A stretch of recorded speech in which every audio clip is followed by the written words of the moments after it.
welcome to this explainer.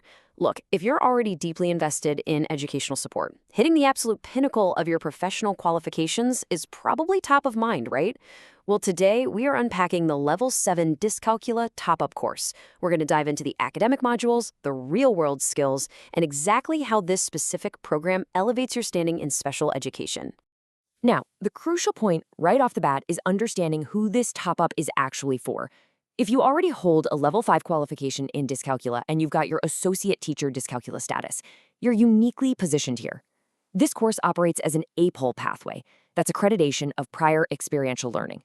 Essentially, because you've already put in the rigorous groundwork at Level 5, you get to skip the foundational stuff. It's a fast track. It takes your existing expertise and bumps it straight to Level 7 without making you repeat what you already know. Okay, here's our roadmap for today. 1. Checking your eligibility. 2. Module 3, testing and reporting. 3. Module 4, developing practical skills. 4. Course costs and logistics. And 5. Earning your AMBDS status. Let's get right into it. Section 1. Checking your eligibility. So, to enroll, there's a standout requirement you'll need to hit: 1,900 hours of recent experience in education. Now, I know that sounds like a massive number at first glance, but honestly, if you've been actively working in a school setting, those hours pile up a lot faster than you'd think. And importantly, the course providers do note that there's a bit of flexibility here. It's really just a benchmark to make sure you have the practical, on-the-ground context to actually apply the high-level theory you're going to learn.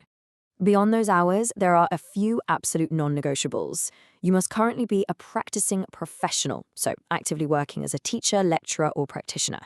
You'll also need a degree equivalent to a UK 2-2 or above. Plus, because the reporting you'll be doing is highly technical, you need to demonstrate a really solid level of written and spoken English and maths. And finally, as is standard for literally any educational setting, you've got to have a current DBS clearance. Section 2. Module 3, Testing and Reporting. Right, so this module is where the heavy science drops. You're going to master the entire life cycle of psychometric and educational testing. And you're not just reading tests, you'll be figuring out exactly which psychometric tests to use for highly specific, individualized situations. Then you'll learn how to administer them and rigorously analyze those complex results. But honestly, the real linchpin of this whole module is the communication side. You have to take all that dense data and translate it into a diagnostic assessment report that non-specialists, like parents and general teaching staff, can actually understand.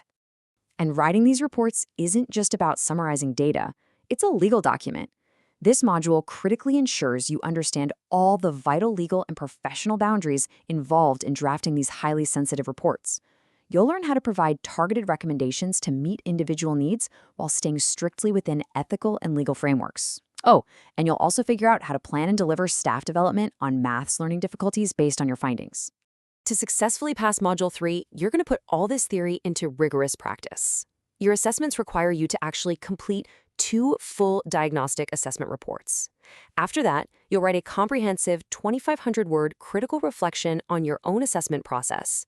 It's really about proving you can execute the work flawlessly, and then proving you have the self-awareness to deeply critique your own methods.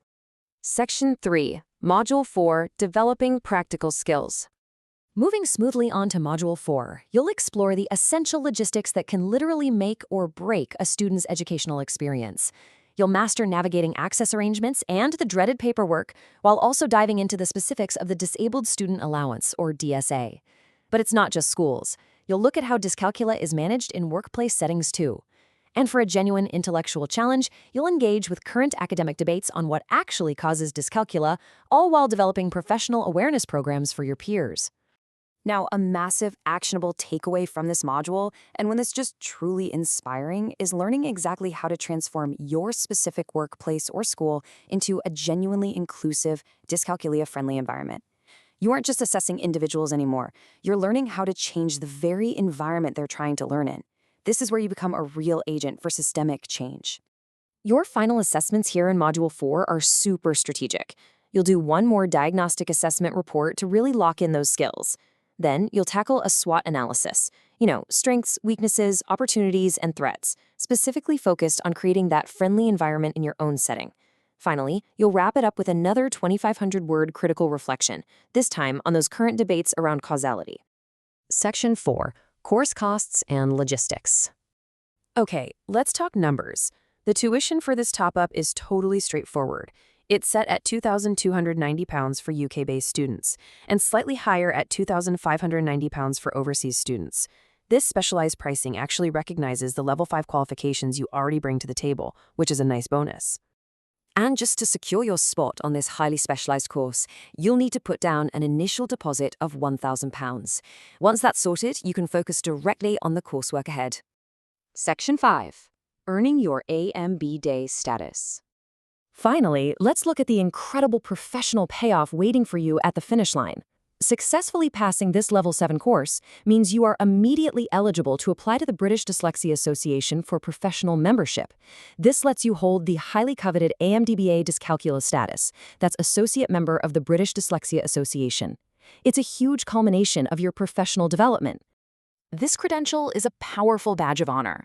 As the source material directly puts it, holding this Level 7 qualification and the AMBDA status indicates a high standard of professional competence in both diagnostic assessment and teaching. It's an official signal to schools, parents, and your peers that you operate at the absolute highest level of diagnostic competence.